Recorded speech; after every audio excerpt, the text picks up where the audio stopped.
Well, welcome to Faith, Culture and Politics in Australia with Mark. Before I bring on my guest, who I'm actually really looking forward to have a chat with, I just want to remind everybody to hit that like and subscribe button and share as much as possible.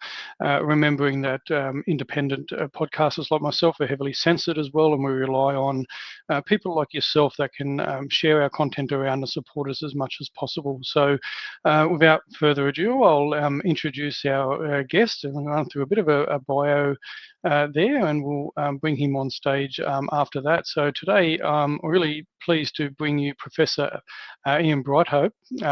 Professor Brighthope's extraordinary journey began back in 1965 when he graduated in agricultural science and immersed himself in the worlds of plants and animal nutrition. Working with everything from cattle and horses to poultry, he developed a deep respect for scientific rigor through hands-on field research. But it was this foundation in optimal nutrition that sparked a lifelong curiosity, one that would ultimately bridge the gap between farming, fields, and human. By 1974, after earning his medical degrees from the University of New South Wales and Monash University, Ian set off on a global quest travelling across Europe, North America, and Asia, searching for answers to the gaps he saw in conventional medicine. Along the way, he embraced herbal remedies, acupuncture, and environmental medicine, seeking a more holistic understanding of how the body heals. When he returned to Australia, he didn't just integrate these ideas, he revolutionised them. In the 1970s, he founded the Brighthope Clinics and Biocentres, Australia's first centres dedicated to nutritional and environmental medicine. These groundbreaking clinics treated everything from cancer and heart disease to chronic fatigue, arthritis, and autoimmune disorders. They pioneered megadose intravenous vitamin C therapy and holistic detoxification long before integrative medicine became a recognized concept, a term Ian himself actually coined in the early 1980s. As founding president of the Australasian College of Nutritional and Environmental Medicine, he launched Australia's first postgraduate medical course in nutrition, edited its journal, and mentored generations of doctors. He went on to co-found the Australasian Integrative Medicine Association and later became a full professor at Swinburne University's Graduate School of Integrative Medicine. Over the decades, Professor Brighthope has authored 5 influential books, including works endorsed by the Nobel laureate Linus Pauling, and has lectured around the world. His research and advocacy have shaped how we understand the power of nutrients, antioxidants, and natural therapies in disease prevention and recovery. During the COVID-19 pandemic, he championed the ZD Zinc campaign, a nutritional protocol to strengthen immune health, reflecting his lifelong commitment to empowering doctors and patients through knowledge and prevention. Today, as Director of Nutritional and Environmental Medicine at National Institute of Integrative Medicine, founder of the World of Wellness International, and spokesperson for the Aligned Council of Australia, Professor Brighthope continues to lead with science, compassion, and courage, always reminding us that true medicine begins with nutrition, nature, and human connection. And just to let you know, that bio probably doesn't do him justice either. He's got an extensive career and extensive bio as well, which people can check out, which I'll look to share on Substack once I upload there, and there'll be links to his platforms as well. And Professor Brighthope as well has got his own Substack, which I highly recommend people to check out. Ian Brighthope's Substack, and he writes extensively on that as well. So it's a real pleasure to be able to welcome to the show today Professor Ian Brighthope. Thank you so much for your time to join us today. Thank you, Mark, and I appreciate being invited on. And hello to all of your listeners. It's a pleasure. Yeah, thank you. So we're going to be talking into a lot of things that's obviously around your lifelong career, health and well-being, and I'm going to be talking a little bit into the context of the elections that are coming up in March here in South Australia, and talking specifically around things that I'd like South Australians to be aware of, and bring your knowledge into that conversation. But obviously the podcast goes to many more places than South Australia, but kind of because I'm putting my hat in the ring for the election as well, we're going to be talking into that there. I guess, Ian, before, just to kick it off, I mean, you've been doing this work for over 5 decades, you know, educating, researching, advocating. You still speak with such energy and purpose. What keeps you motivated at this stage of your life to keep pushing for awareness and change? I don't know what keeps me motivated, Mark. I really don't. I just feel as though that I've worked in healthcare and medicine for 5 decades, you know, a long, long time. And it's interesting, it fascinates me. And I'm constantly being asked to speak, constantly being asked for help, directions for the medical profession and doctors. It's a constant part of life, and I guess my work is life, and my life is work, and I enjoy it. I enjoy the challenge, because it's been frustrating for the 5 decades that I started this, because what I'm doing, or what I did do, was not part of orthodox medicine. I basically stepped out of orthodox medicine and designed a completely different way of helping and managing patients. Not to say that orthodox medicine should be discarded. It shouldn't. We've got some of the best methods of helping and treating patients with orthodox medicine. But when it comes to making people healthy again, my colleagues are almost absolutely useless. You cannot make somebody healthy by cutting and burning and poisoning them with, you know, chemotherapy and radiotherapy and surgery, etc. And we overuse medications enormously in this country. So I have that challenge, that frustration, the anxiety that goes with not seeing changes occurring. It sometimes creates mood changes in me, and I get not depressed, but very unhappy about the way things are, and the way things should be and could be, and the resistance that's coming from people, from government, from orthodoxy, from institutions, from global authorities. The resistance to make change for the better is extremely concerning to me and frustrating. So what motivates me? I think it's basically to try to achieve what I set out to do, and I don't think I'm ever going to do it. I'm not going to see the end result at the end of my life, but I do want to see, you know, positive changes. Otherwise, we as a globe and a race are going to continue to suffer, and not only poor health, but suffering from a lack of spiritual awareness, a lack of freedoms, a lack of peace.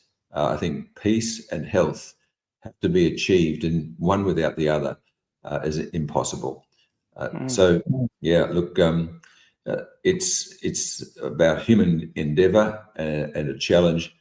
I couldn't go and on the bowling green and play bowls, or go to the races and bet on the races. I don't go to the pub. I mean, those things don't interest me.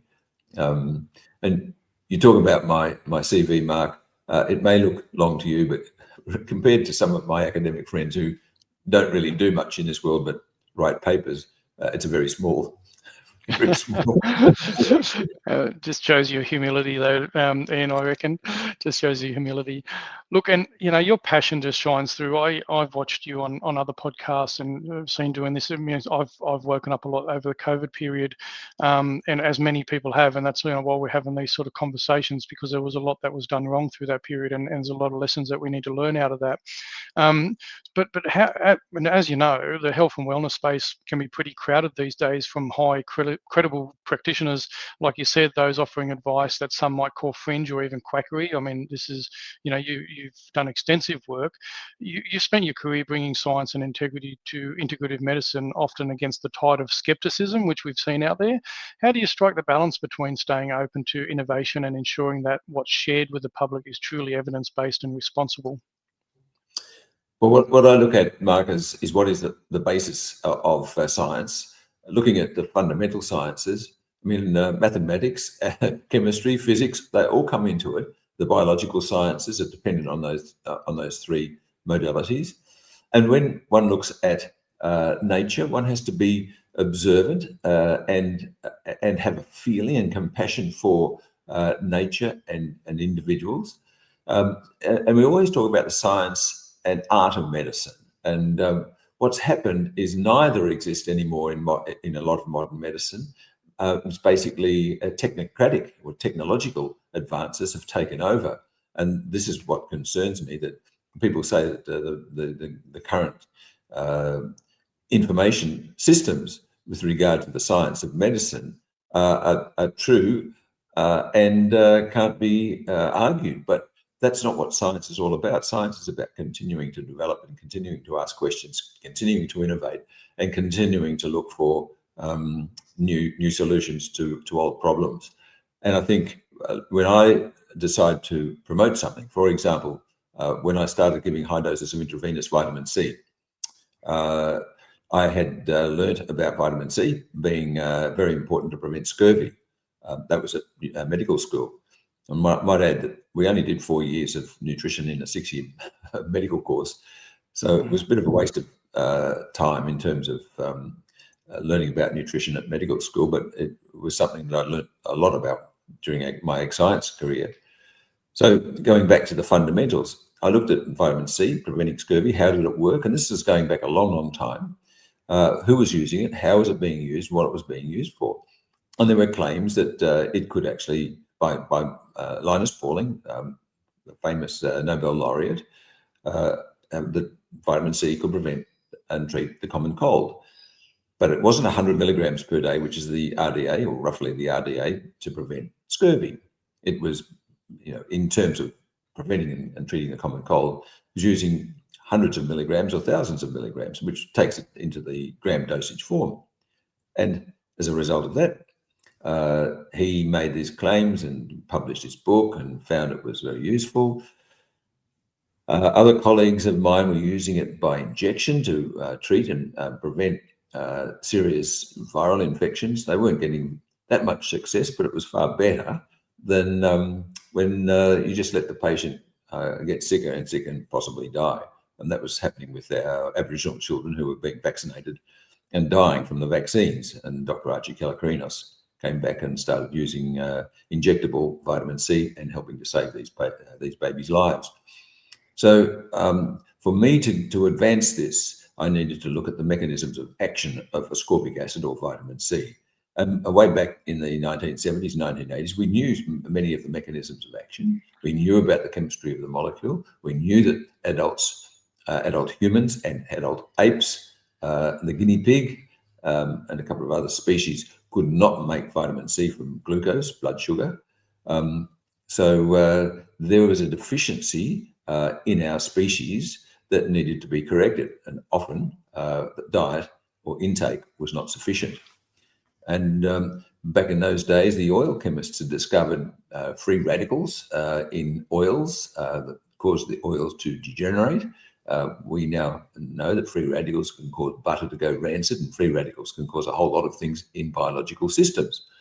And free radicals are mopped up by antioxidants. Vitamin C has a very profound antioxidant action, and that's what attracted me to it. The mechanism of action was attractive, and the mechanism of action may have, if the mechanism was deficient in sick and dying patients, then it needed to be corrected. So I started getting informed consent from patients who were sick with influenza and other viral infections, including herpes simplex and herpes zoster, shingles, adult chickenpox, a whole range of serious conditions, including chronic fatigue syndrome and mononucleosis, and giving these patients small intravenous injections to start with. And it was quite remarkable that these small intravenous injections were not only very safe and didn't cause kidney damage and kidney stones, which was what we were told in medical school, but actually improved liver function and kidney function and immune function. So I thought, well, we keep on increasing the dose to a point where, okay, we've got to monitor the severity. And I had patients in hospitals that were doing this. Interestingly, Linus Pauling and Ewan Cameron in the United States at the Vale of Leven Hospital, well, it was in Scotland, but Pauling was in the States, they started giving, under supervision, 10,000 milligrams of vitamin C intravenously, and using it in cancer patients, and showing these cancer patients' well-being improved, their lifespan increased, and a very fortunate few cancers went into remission. So I started looking at all aspects of vitamin C deficiency in human healthcare, not only physical stuff, but in patients I had in hospital with psychiatric disorders as well. And remarkably, all patients virtually, 99.99% of patients took it very, very well and improved, and we saved lives with it. So that is probably a good example of how, when I see something, I look at the reality of it, the common sense use, the mechanisms of action, its safety, its efficacy, and of course the need rather than the want. And that happened with so many other nutrients and approaches. For example, rotation diets, elimination diets, use of vitamin B3 in cardiac disease, the use of magnesium in a whole range of disorders, muscle spasm, cardiac arrhythmias, multiple sclerosis. There are mechanisms of actions that we understand with these things, and these mechanisms of action, Mark, are far superior to any drug that's ever been made. Yeah, and this is the thing, isn't it? Because you've bringing so much credibility to what you're doing, because you can talk into everything that you're doing, and it really is that difference between yourself and you've got obviously a paper you're working on. It's a care system for the world, wellness, and you've put a lot of work into it, and you kind of shared it to me as well.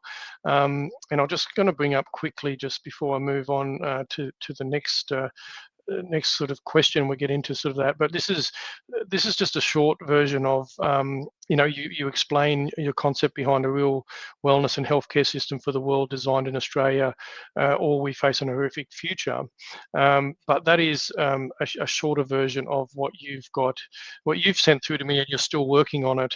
And there's about 54 pages of this blueprint, and so you've really detailed. So you're very, very strong on making sure that the work you're doing is credible, it can be relied on, and you're looking to talk to your to doctors, GPs that are probably a little bit skeptic of this integrative approach and so forth over the decades, because I suppose you would have faced over the decades a lot of pushback in regards to your approach to what you're doing, but you've detailed that really well, and I'll attach that obviously to the Substack, so people can have a look at that. You've given permission for me to do that, and people can really have a look at that bit of a blueprint. So you're not going into this half-hearted. You've 5 decades of experience, plus you've got a real passion to look at change here in Australia, and I guess around the world.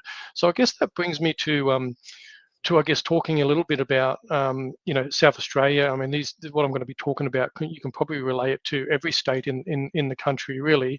But here, we've got ongoing ramping and hospital overcrowding here in South Australia. From your experience, what are the root causes, and how do we shift from crisis management to prevention-focused care? I wonder if you had some thoughts on that.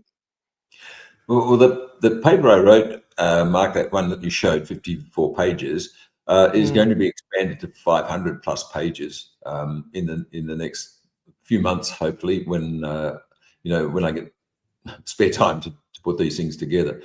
But we are in a crisis at the moment, and our health system's failing us. We have the best doctors in the world, as far as I'm concerned, in terms of training. We have great hospitals. We've got great techniques in our ability to do things. And when it comes to acute interventive medicine care, it's great. But why are the hospitals ramping? Because people are not being made healthy. And people who are ending up in hospital, they should end up in hospital only from trauma and or a complication of a chronic disease. But too many people are ending up in hospital with the complications of chronic disease that could be prevented, and that could be prevented at primary care level. But the poor old GPs have been punished by government after government after government. The primary care physicians are also highly conflicted in terms of what they can do. Back in my days, in the early days, I could work as a physician, as a doctor, as a healer, as a teacher, and I could apply whatever therapy that I believed was in the best interest of the patient, providing the patient agreed to it. And nowadays, they have to make a diagnosis on the basis of tests and prescribe drugs according to protocols that are predetermined. And this is a major problem in our healthcare system because we are no longer doctors are no longer professionals at the primary care level. They're basically robots for the big pharma industry. They are basically told by big pharma and the big pharma interests and influencers, the professors of medicine and their deputies, that this is what we do. So there is a massive amount of marketing and money going into manipulating my profession to do what big business wants them to do. And this, to me, is a crime. And we saw that during COVID. I mean, I can go into that in great detail. But if we're going to, I mean, I've managed crises in practice. I've managed crises in industry. And to prevent crises occurring, we have to look at what as the causes of previous crises and how we can overcome them. And to me, if we can take the entire population of Australia and say, this is what you need to do, or what we would like you to do, so that you have a happy, healthy, productive life and free of disease, or as much disease as possible, then these are some of the things that we need to do. And they're very, very simple. You know, basically increase the intake of fruit and vegetables, berries, nuts, seeds, whole grains for those who can tolerate whole grains. Keep red meat to a minimum, a couple of meals per week, plenty of fish, and legumes and so on. Look for the fresh, unprocessed foods as much as possible. Don't walk down the supermarket shelves and pick things off the shelves. Go to the areas of the supermarket or an open market where you can actually pick up the fresh fruit and vegetables, and make sure that you can identify whatever food is going into your mouth. Anything a tin, packet, can, or package of any sort has to be suspect. That's a start. Then there are some essential things to do in terms of health and well-being. Number one, what's going on up here? You know, it's an attitudinal thing. Number two, the new smoking disease is the sedentary disease. We're sitting down most of the time. And that is a major problem. Another major problem that we've got is obesity. And obesity is something that can be managed, providing we look at the type of food that we're consuming. And I won't go into details with it here, but we don't need Ozempic and these other drugs to lose weight. We can lose weight quite easily and simply, often by just changing the microbiome or the bacteria in our gut with a better diet and with some probiotics. The essential nutrient that all humans need is light, full spectrum sunlight, and vitamin D is a part of that. And the other supplement that I believe is important is vitamin C. So I think with regard to the evidence that's available, most diseases that we see, including acute infectious diseases like influenza, patients have got vitamin D deficiencies. And with vitamin D deficiency, lack of sunlight, and a lack of vitamin D in our diet, we end up with an increased risk of influenza and other infections, including COVID.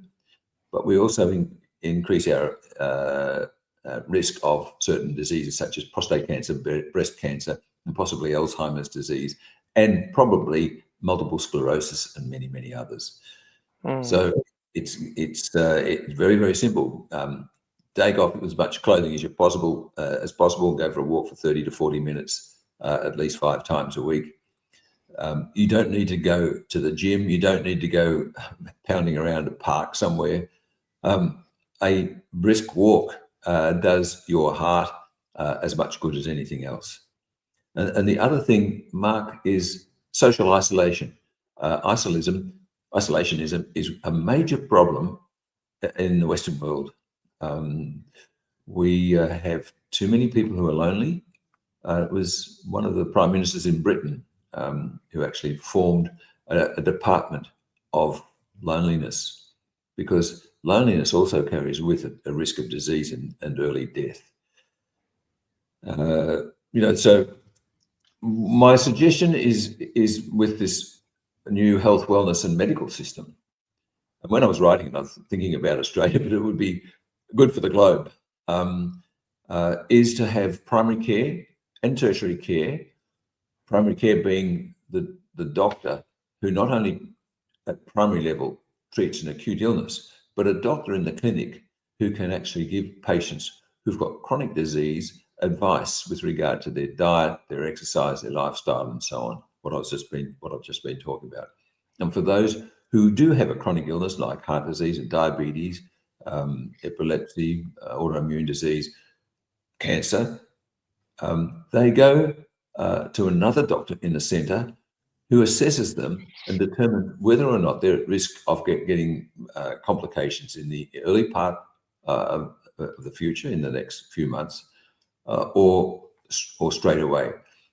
And instead of waiting until they get sick enough to go to hospital, we have a wellness hub where these patients can go to the wellness hub to prevent them going into hospital.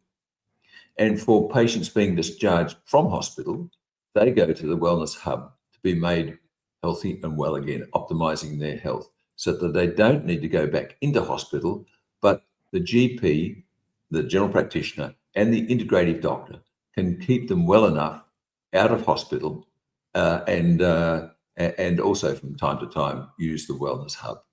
And I think these wellness hubs will be places where people can volunteer to go and essentially say, look, I don't want to see the doctor. I don't want to go to hospital. What do I do if I've got a risk of an inherited disease? I mean, to me, inherited disease, the risk of inherited diseases is something of a misnomer, because we can manipulate the expression of our genes. It's called epigenetics. We can manipulate the expression of our genes, our cancer genes, our diabetes genes, our heart disease genes, our dementia genes. We can manipulate them with what I've been talking about. Diet, exercise, meditation, prayer, whatever of these health approaches we can have. The other thing about human life is that we don't have to be happy all the time, but it's important to be content. And contentment is something that's missing, I think, in modern Western industrialized countries. We're always wanting more and more and more. And we shouldn't be wanting, I'll tell you another thing that I believe in, Mark, we shouldn't be wanting more and more and more. We should be giving away less and less and less to big business. Yeah, and talking about big businesses, obviously the last 5 years have been a big eye-opening to me, and all the things that you're kind of talking about is obviously going against the grain, because we're obviously talking about affecting the business model and very high profits of the pharmaceutical industry.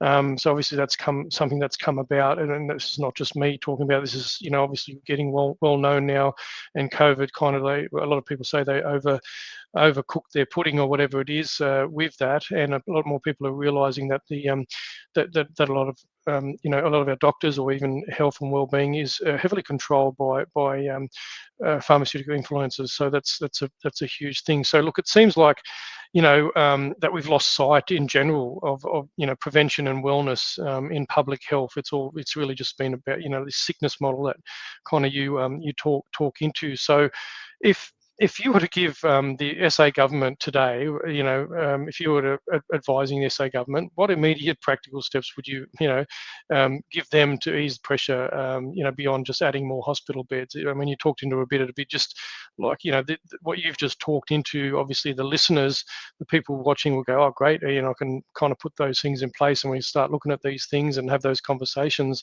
But what would you recommend to, Premier Malinauskas and SA Health and Nicholas Spurrier at the moment? What's your sort of quick advice? Well, I think that the first lot of advice I'd give would be to the leaders, Mark, that South Australia, like the rest of Australia, needs to wake up. We need to wake up to the fact that we have the best resources in the world. We have huge resources here, and we waste them. We also give away our resources, or basically at a huge discount, and punish our people. And this is big business running government. And so I would say you've got to get big business out of government. I remember when I was much younger, I was a member of the Liberal Party, and I used to go to private functions, dinners, and sitting around the table. I won't say who the ministers were, but they're always there was a prime minister. There could have been a health minister, an environmental minister, an industry minister. But I used to pay to go to these dinners, and I was the only one there who supported natural health care. The majority of people sitting around the table were the heads of beer, wine, and spirits, peak bodies for British tobacco, the peak bodies for pathology, for hospitals, for doctors. They were basically there telling the ministers the important things and about where they should be going, what they should be doing. And I know what it's like in the hallowed halls of Parliament House. The lobbyists from big business are there constantly lobbying. And I think we need to ensure that the common sense people take back their democracy. The government is there for the people. People are not there for the government. And where our democracy is being eroded, and every now and again we see a hint of totalitarianism. And we saw that certainly in Victoria with the Daniel Andrews Labor government. We're seeing it also with the Jacinta Allen Labor government. And we see it with the Albanese government in Canberra, where decisions are being made that are totally wrong. We're being forced into accepting rules and regulations and laws that we should not really have, laws that are reducing our transparency of government, laws and rules that are taking away our freedoms, our freedom of speech, freedom of assembly, freedom of the press, and so on. We're basically the mainstream fourth estate, mainstream media, basically controlled by the centralists. And when I say big business, government by big business, for big business, is our current democracy. And if we substitute the word big business by the globalists, then we can see what's happening with the world. The globalists are determining nearly everything. And the globalists, of course, have been created by the World Economic Forum, and they see the general population of the world being too many. They see us being needed to be reduced in numbers, and they see us that we need to be controlled, tracked and traced. And that's what I'm fearing, not only at South Australian state level, but also, of course, the Australian sovereignty itself is being eroded away. So I think we need a different sort of politician, a very different sort of politician in both the state parliament as well as the federal parliament. That's the way I see it. Why waste our resources when, if you look at the resources that we export, the raw materials that we export, I think the majority of Australians could see their taxes reduced, not to zero, but almost zero. Our income taxes reduced to, say, about 10%.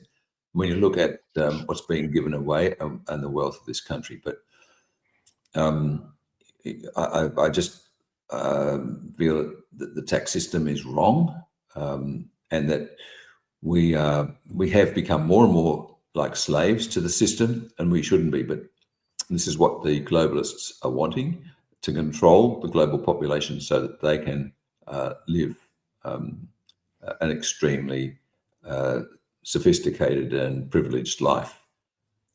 Honestly, our politicians many of our politicians are a part of that globalist system. Many of them are graduates, I guess, of the World Economic Forum, young leaders training, and we're part of a system that's not looking after us. To me, the government is our enemy. If government is big business, running government, then big business is our enemy. And we do need to change things back to I would suggest more localism in terms of everything we do. Maybe I'm ranting a little bit, Mark, but and this business about bringing everybody into cities so that we can all live happily ever after.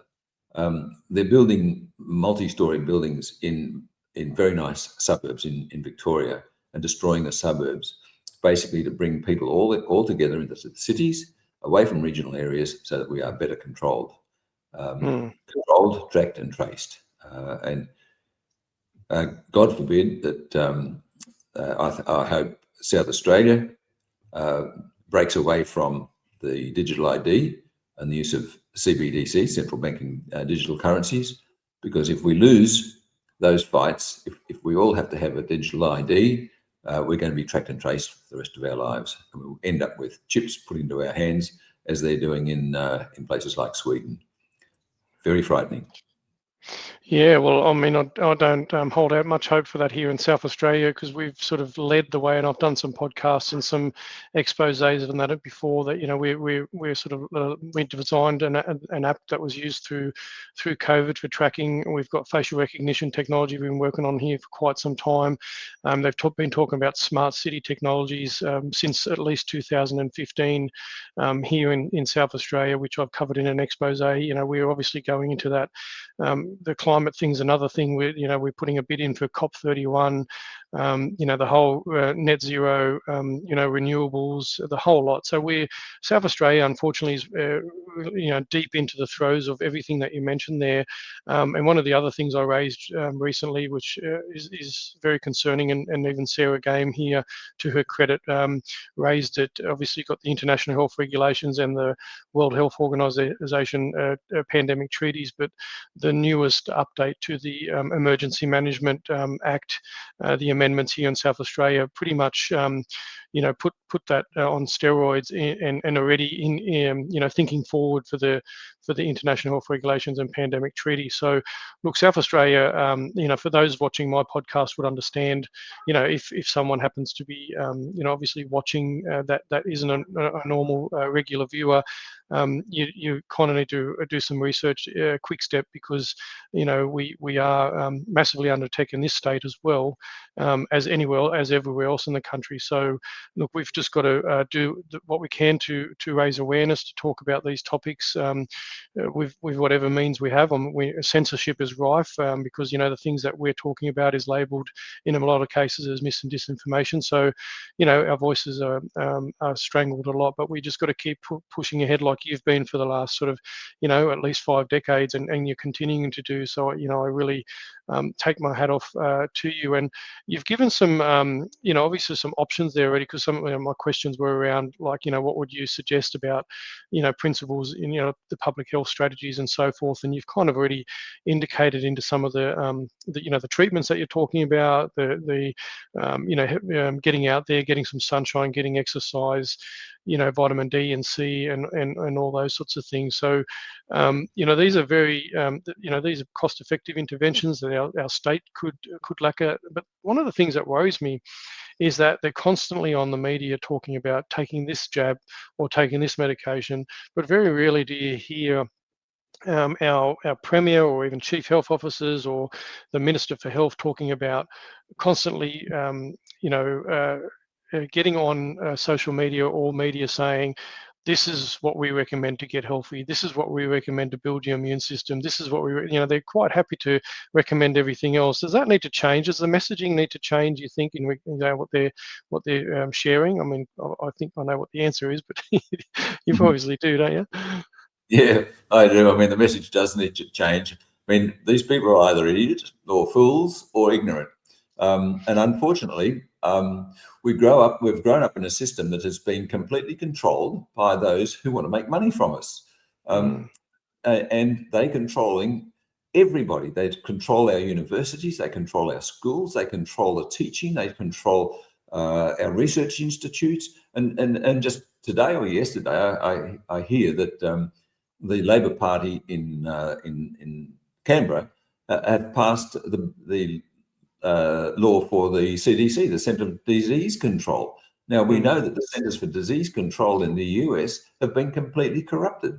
So who's paying for this CDC here? Who are the people running it? What sort of research is being done? Are they going to continue doing research on viruses that are being weaponized? We know now quite clearly that the COVID virus was a weaponized virus. When I say weaponized, it was given gain of function, and that was done in China. And that virus was spread around the world as COVID-19. That was a man-made virus. We know that now. It's a fact of life. So we have to keep on educating people to start looking at the technology that's being developed and whether it's good or not good for us. And I do think that we have to use propaganda techniques, but honest propaganda, and propaganda that's full of fear, because being reasonable and being rational and being purely scientific and with good science, not the Dr. Fauci science where he makes it up as he went and he admitted to it, but real good science, whereby we can actually say, if you take vitamin D, you don't need any jabs. If you get sunlight, you don't need any jabs. And the countries in the world with the lowest mortality and morbidity from COVID-19 and the vaccines were the countries that didn't do the vaccines. And they encouraged people to go out and take vitamin D and or repurposed medicines. But in the West here, we made idiots of ourselves. We ignored the science that was available to us prior to COVID. So I think, and that was vitamin D preventing influenza. I mean, very powerful, far more powerful than any flu jabs.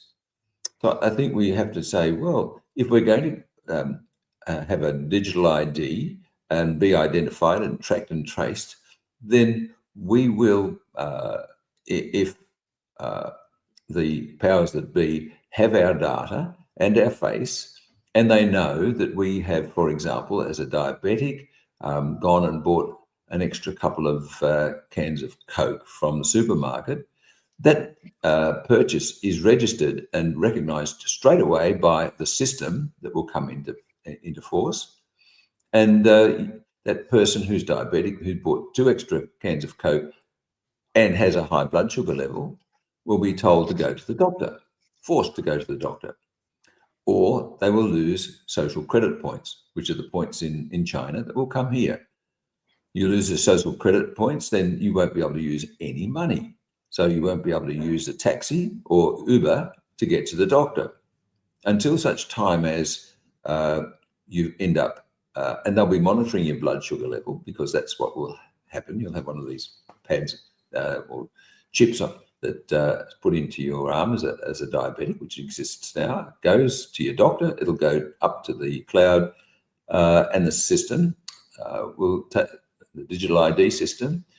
Will say basically your blood sugar has gone sky high. You're in diabetic ketoacidosis. It's now time for us to send an ambulance to pick you up. We'll pick you up by ambulance and we'll take you. We go into intensive care, and they'll give you protocols in intensive care that may kill you, may save your life, but you have no say whatsoever, no informed consent, no bodily autonomy whatsoever. That is what's happening in other parts of the world, and that's what will happen here if we adopt the digital ID. You know, I could go on other stories about, you know, a little old lady who's done something wrong, social credit points taken off. She may have dropped something in the street or done something wrong, went through a caution light when she was driving. And they say, okay, social credit's down. Your bank account's frozen until you, or we'll take money out of your bank account to pay for the fine. Then you haven't got enough money to pay for your heating. So in the winter, you end up getting cold. And when you get cold, you're at risk of mortality and morbidity. This will happen because we'll be tracked and traced, everything we do. Yeah, and the technology is well truly advanced, and this, you know, obviously the big push from others, from big players towards central bank digital currencies. This is all coming from, you know, very, very powerful players pushing it onto societies. It's not so much a call from us people on the ground saying we want this technology, we want it, you know, we want to, you know, a lot of people that I know, the most people I speak to, they say we want to keep cash, you know, and stay away from that sort of stuff. And but it's it's all linked. The technology is there, and we know people like Elon Musk and others, trillionaires, billionaires, and bigger corporations, have got the technology and the means. Have been talking about this sort of stuff. People like Yuval Noah Harari is talking about, communicating with the cloud and all those sorts of things. So it's not far fetched. This is open conversations by these people's plans, and these people that behind that have been talking about this for near on a century too, I believe. So, it's just that more people are starting to become aware, and this is why they're looking to, looking at ways they can censor information even further. So, I guess, Ian, looking back at, what do you think the biggest lessons then are that we should have learned from the COVID-19 response? So, particularly around medical freedom and open scientific debate. So, what's your thoughts on that? Well, the biggest lesson for me was the resistance of all of the authorities. I mean, I wrote, I knew Scott Morrison and Greg Hunt. I wrote letters to them, many letters, pleading with them to introduce a CD zinc campaign, which would have got us out of COVID within 6 to 8 weeks. It would have just been a bad flu-like illness for those who got it, but for the majority of people, they wouldn't have even suffered any symptoms at all. We have to look after the elderly, of course. This was the lesson that our government doesn't listen to common sense and good science. It listens to big business, and that's what it did. It listened to the big business coming from the controllers in the United States, the Faucis of the world, and big pharma, and of course Fauci was in the pocket of big pharma. The lesson is for us to more diversity, but also divorce ourselves from big pharma when it comes to the healthcare system. And if we keep going along the way we are, then we're going to become sicker and sicker. And the more jabs we get, the more our immune system is going to be weakened, not strengthened. The more we eat fast food, junk food, and processed foods, the sicker and fatter we're going to get. And humanity is going to get worse and worse and worse. I don't know if it's going to be over decades or generations, but there will be a point in time when, for most people, life will not be worth living. With the technologies that are being evolved, that when babies are born, they're not just going to be given injections of vaccines and vitamin K, but their whole genome will be assessed, and that they will be basically given, there will be a chip inserted into them, and that chip will actually control many of their bodily functions. It will also feed back information to the big data bank, the Humanity Data Bank, about their progress in life, and they will be forced to take either injections or drugs at particular stages of life, maybe every 3 months or every 6 months. This is their blueprint. It's not anything I'm making up. It's basically what technology is being designed to do. And so humans will no longer be humans as we know them. There will be no compassion. The compassion in healthcare is disappearing. Just wait and see what happens when we are basically treated as numbers and not humans with a name. Because, people with numbers are people who've been, I don't have to tell you, your listeners know when people are numbered, what happens. And that is chilling, absolutely chilling. And I am not a negative person. I have to be positive. But I do see it getting worse and worse and worse until such time as there is a growing number of humans left in the population, real humans who still think and have feelings and behave like humans and not like sheep and lining up for tests and injections, and say enough is enough. And when that occurs, Mark, is up to God and nature. And if you don't believe in God, then you've got to believe in nature. And if you don't believe in either, you have no philosophy of life, and you don't have any right to be on this planet. You have to, as a human, have we are born with a spirit. We are God's children. We've been created by nature. We have to have a philosophy in life. And to me, that philosophy has to be positive, and one that is for all. And the basis of it is love for your neighbour, love for everybody, and peace. And without a spiritual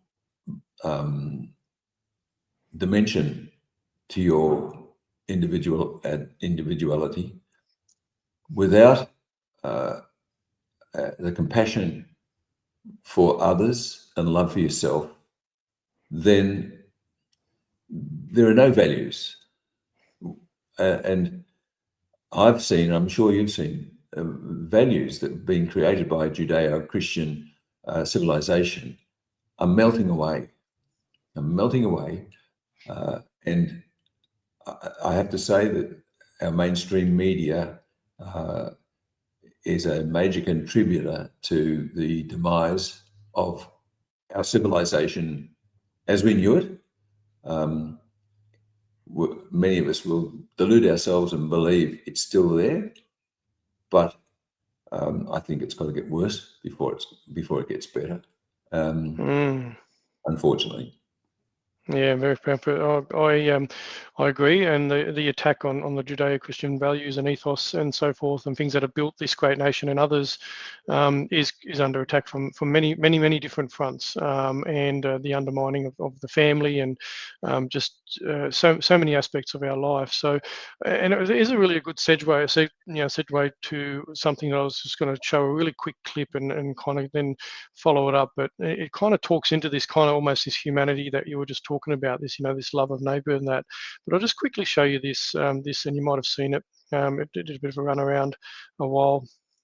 I personally would not want anyone unvaccinated coming to my Christmas party, and that's probably about where it would sit for me. Yeah. So that's obviously Chief Health Officer Nicola Spiro, who's still in power, obviously here in South Australia over different obviously leaderships. One was under the Liberal Party with Marshall now, and under Peter Malinauskas. But so many South Australians, and I guess all around the country. I mean, you're from Victoria, where it was, we seem like it was one of the worst states almost in the world through COVID. But so many people, still feel they were treated unfairly, they were othered for their, personal medical choices. How do we really begin to heal that divide and rebuild trust in medicine and government? I mean, how do we do that? I mean, you just said that things have probably got to get a lot worse before they get better. But what's your message to our viewers here and anybody else that might end up seeing this? I think the message to the viewers is to be as diplomatic and as peaceful in terms of your communication with your friends and family, and very gently talk about future healthcare and wellness, and that nature has the answers, and that nature is not there to hurt. Nature always wins over everything else. And when it comes to future infectious diseases, have a think about whether you want to be tested and jabbed, or whether you prefer to have a vitamin D test and take some vitamin D and some repurposed medicines, which we know work in most viral infections. That I think if we can provide people with information, that's important. Education is important. And my approach is basically to set examples for people. If we can set examples and talk about the importance of our constitution, the importance also of our democracy. And our democracy is that we have rights. We have the right to try, different therapies. We have the right to refuse a therapy. We should receive voluntary, full, free, informed consent with everything that we do. It's important also to ask the doctor, what are they injecting? What's in the drug that I'm taking? And have a look at the breakdown and see whether or not it's got ingredients that you approve of, or there's plenty of information and ability on the internet now to find out the side effects of the drugs and the vaccines, and whether or not you're ready to risk it, or ready to force your children to take these substances. Because Big Pharma is not there for the patient. Big Pharma is there for the profit. And the doctor is basically an agent now of Big Pharma, because the doctors during COVID were forced themselves to take the vaccines. They were forced to give the vaccines, and they were forced to keep their mouths shut about the side effects and the adverse reactions and the death and the risk of death and disease from the COVID vaccines, which were not true vaccines. They were, as you know, they were genetic preparations made of messenger RNA, which is gene therapy. I think we just need to keep doing what we're doing. I'm doing what I'm doing, Mark, and trying to share information as much as possible. But while we've got a majority of the population who still believe that the doctor's always right, that the government knows best for us, and that their chief health officer and chief medical officers are experts, they're not. That woman is not an expert in healthcare. She's done no healthcare training whatsoever. She's been trained in medicine, and medicine is not healthcare. Very few doctors graduate with any idea of what of how to make a person healthy. And I say to most of my doctor friends, I would not let you look after my pigs and poultry. They get sick and die. It's true. They don't. I mean, eat the standard Australian diet. What's the standard Australian diet? Tell me. Mostly, a lot of it's takeaway now. A lot of it's fast food. And a lot of it's processed foods. So that woman, to me, unfortunately, she's ignorant. She's badly trained. She's a mouthpiece for the government. She's a mouthpiece for Big Pharma. I have complete contempt for the likes of her. I feel sorry for her. If she came to me, I would be kind, diplomatic, and give her all of the love that I'd give any other human being. But until she's prepared to open her mind, it's like a parachute. It doesn't work unless it's opened. And I believe that everybody has an ounce of good in them. And she may think that telling people to avoid the flying football, just in case you'll get COVID, is a good thing. But that's a complete furphy. And she's still very young and doesn't have enough experience to be in the position she's in. But that's the way that's the way the cookie crumbles, I guess. Yeah, no, absolutely right. And so, I mean, clearly there's still a lot of healing. I know I'm sort of in contact in the community here in South Australia with a lot of, I mean, I'm talking tens of thousands, if not, over 100,000 of South Australians that are still feeling the pain of the othering during that period of time. And so, I mean, and you would have faced this firsthand, obviously, over the decades that you've been working in your field, like in integrative medicine. So, do you believe it's one of the reasons that mainstream policy for integrative medicine hasn't been adopted because of the pushback from big pharma and big corporations? Oh yes, absolutely. I mean, as you mentioned at the beginning, in the late 1970s, I formed the Australasian College of Nutritional Medicine, which became the Australasian College of Nutritional and Environmental Medicine. And then integrative medicine. And we've had a battle with mainstream medicine ever since. But there are a lot more doctors coming on board looking at integrative medicine and these natural modalities than there have ever been in the past since COVID. So that's one good thing that's come out of it, Mark. There are more doctors looking at this, and more patients are looking for alternative solutions because they've been made sick by the injections and drugs that they've been put on, and they're not getting any better. So they're looking at natural ways of treating themselves, and the nutrients are so important. The basic building blocks, and it's rewarding to see this happening. It's not happening fast enough for me. So I've lost track of where we're going with this. Yeah, no, that's all right. No, it was just in regards to the othering. We were talking about the othering and policies, and the integrative medicine being stifled by big pharma. Yeah. No, I mean, I've tried through the AMA, the Australian Medical Association. I failed. I tried with the Royal Australian College of General Practitioners, and I failed, or they failed us.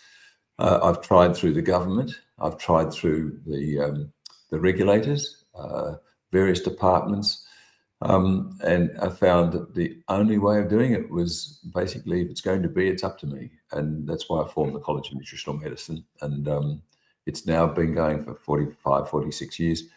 It's awarding fellowships to doctors and other healthcare professionals. It's growing, and I only hope it continues to grow and thrive, because it's the major educational organ for healthcare practitioners in this country in terms of natural healthcare, integrative healthcare. And of course, we've got another organisation in Melbourne called National Institute of Integrative Medicine, where the research is being done. And we struggle for research funding, but it comes in from people who are interested in donating to the research. So it's there is a massive pushback, because the drug companies, the big pharma, is probably one of the most powerful lobby groups in the world. I guess the energy groups are as well, but big pharma, they've got the lobbyists in Canberra constantly pushing for money to go into more drugs, when most of the medications are not necessary. Yeah, absolutely. And I think this is the key reason, one of the reasons. And I mean, I never ever thought that I'd look to put my hat in the ring to get into politics, to be honest with you, Ian. It's one of the last things I thought I'd ever want to do. But I obviously, I feel that the current crop of politicians, especially in the major parties, are very heavily influenced by global agendas. And I think South Australians deserve better than people being influenced by, as you mentioned, lobby groups and major corporations and so forth. And so obviously I'm clearly having this conversation with you, so the listeners kind of obviously know where I stand on things. And clearly your message is that we do need to look at politicians, or people getting into politics that are going to go against the grain and possibly take those attacks and take those hits for anything to really change, because you're doing your bit with educating in regards to the health and wellness space. You've written that. We're working on elaborating further on that document that we showed earlier, which I'll share. So you've already put a lot of thought into how things could be done a lot better in this nation. We just need the right people to bring this forward. And this is also includes our viewers, the people that are listening. I know that probably people watching my podcast have seen you on others podcasts as well, so they are probably driven towards listening to what you have to say and looking at ways to improve their life. But if we're looking at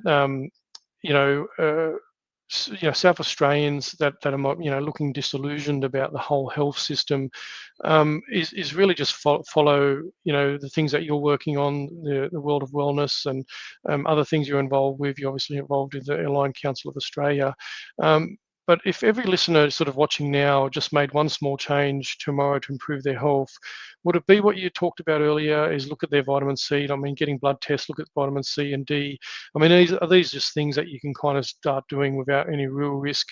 Even if you haven't had a blood test, is maybe look at, doing those, or I mean, obviously you'd probably recommend getting those levels checked. We're talking about looking at, doctors that, them at least approaching their doctor for some sort of those solutions and have those conversations? What's the sort of thing that you'd sort of recommend, sort of as we're kind of getting ready to move on, because you've been generous with your time?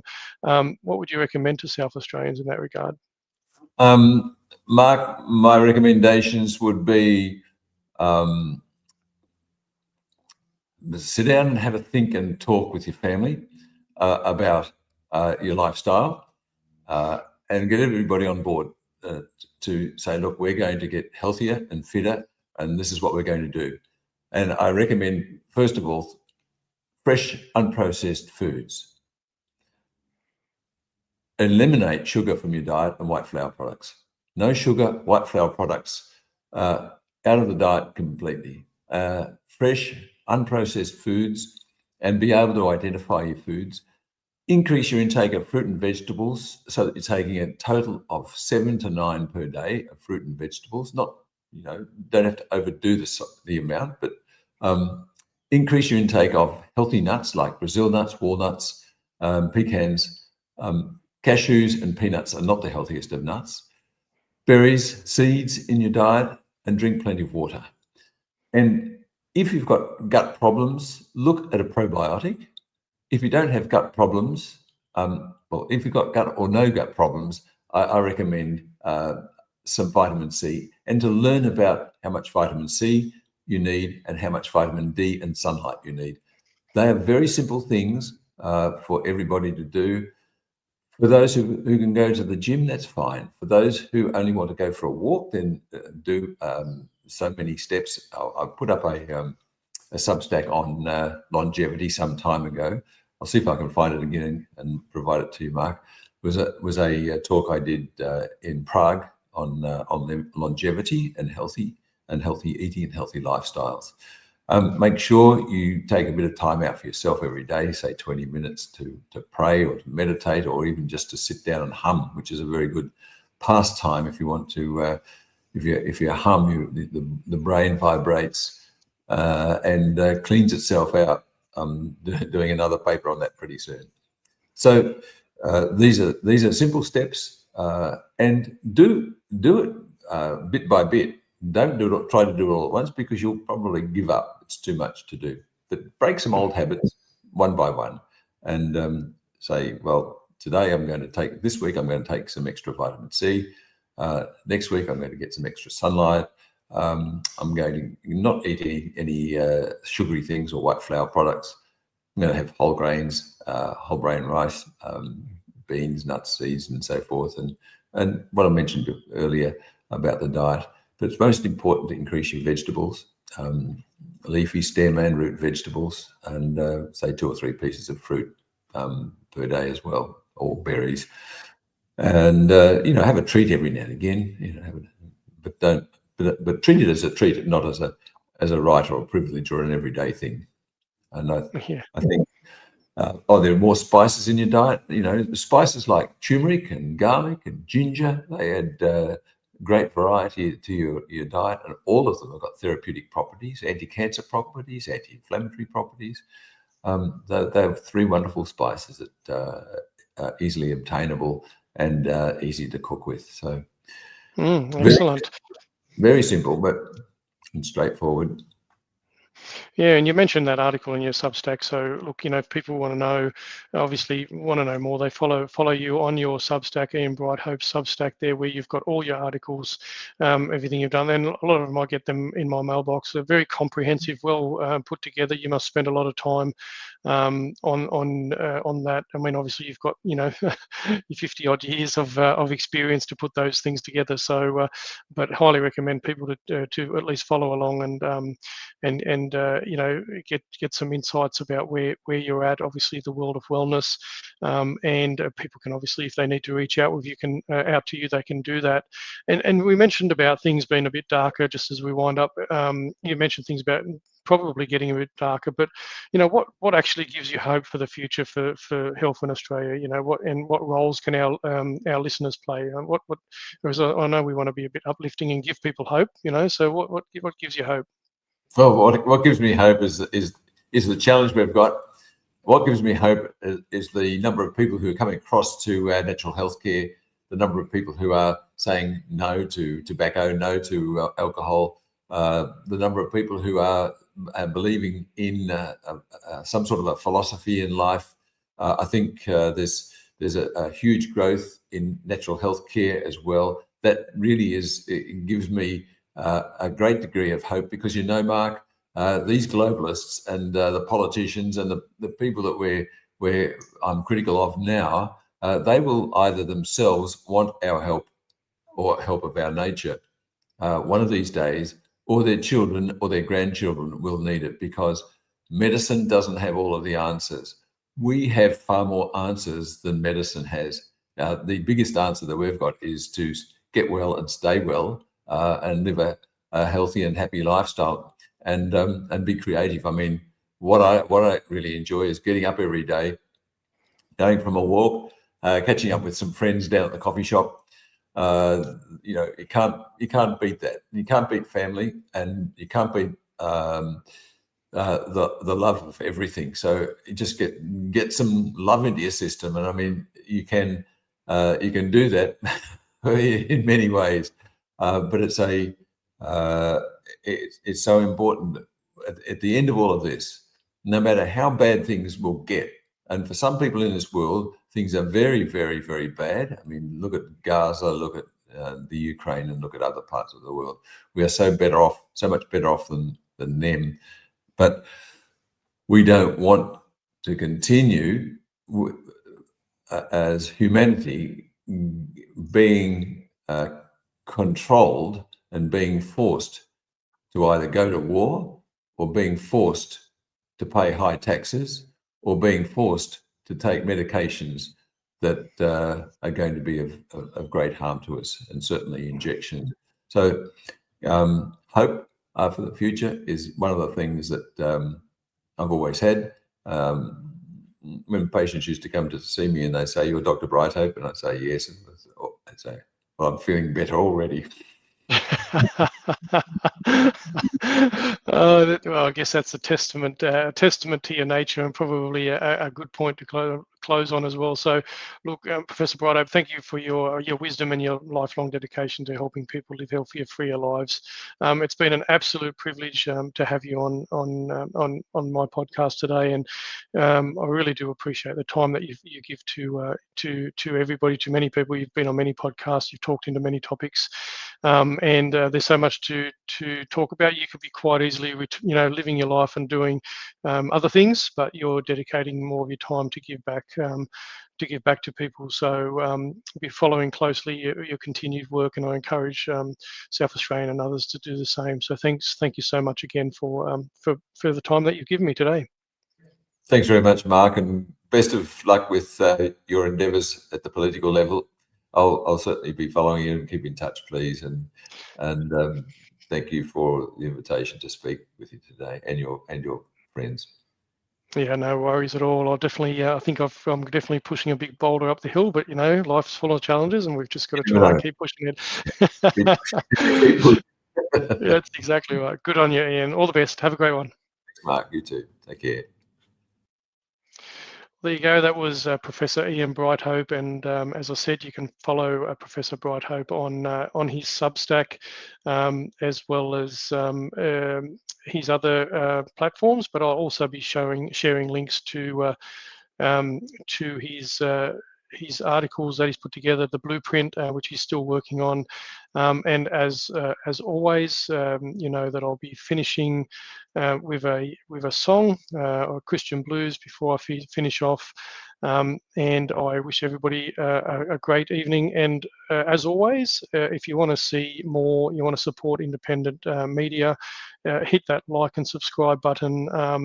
We definitely need this. We're supporter funded, and it can only exist through your help. So if you'd like to buy me a coffee, by all means do that. But if nothing else, please like and subscribe, and keep a lookout for further videos. All right, good on you. Thank you all for joining today.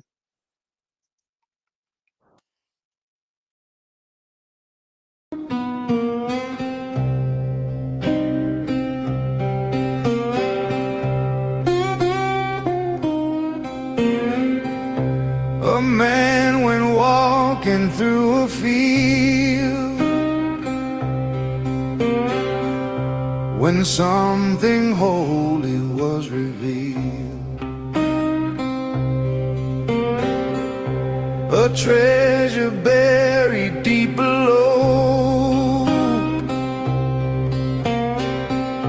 that set his heart and soul aglow.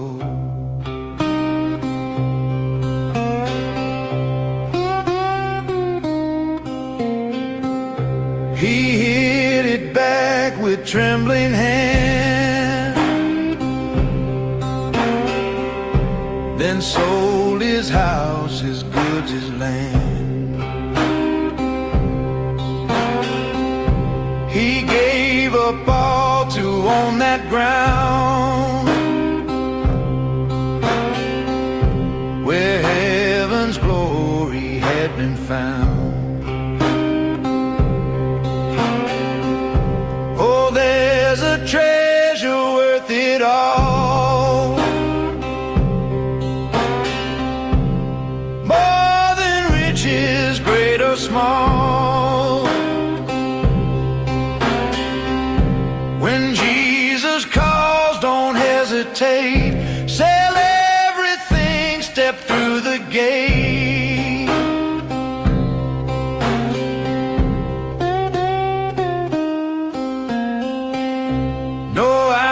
Seen, no ear had heard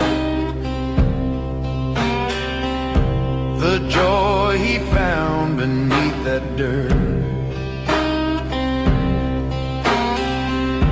But those who seek with faithful heart